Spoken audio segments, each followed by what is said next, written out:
Tous les mouvements des Écritures, aux directions jusqu'alors imprévues et diffuses, viennent se composer autour de la croix de Jésus mort et ressuscité pour dévoiler ce qui est en été l'origine et le centre, le Père qui nous enveloppe de toute éternité, de l'amour dont il aime son Fils. Il devient alors aisé de comprendre pourquoi, malgré l'infinie discrétion que l'humilité et l'amour avaient imposée à la gloire, toujours latente du Fils de Dieu, Jésus pouvait dire « Le Père et moi, nous sommes un », Jean 10, 30. Il était le « je suis » auprès de son Père.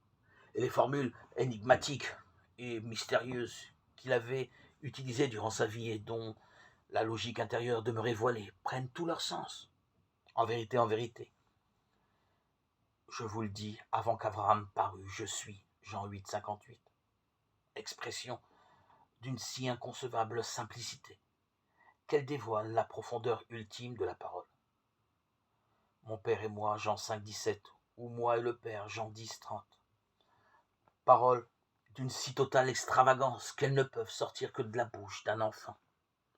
Paroles d'un paradoxe si éclatant et si provoquant qu'elles ne peuvent être que de Jésus lui-même.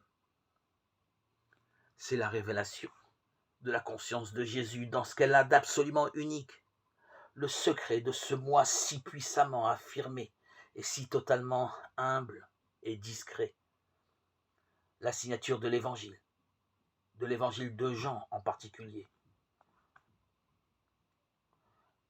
Comme l'ont bien vu ses adversaires par ses paroles et par ses actes, Jésus se fait l'égal de Dieu, Jean 5, 18. Ne serait-ce pas à cette prétention absolument inouïe que fait allusion la phrase de l'hymne de l'Épître aux Philippiens? Lui, en forme de Dieu, pensa qu'il n'usurpait en rien l'égalité avec Dieu.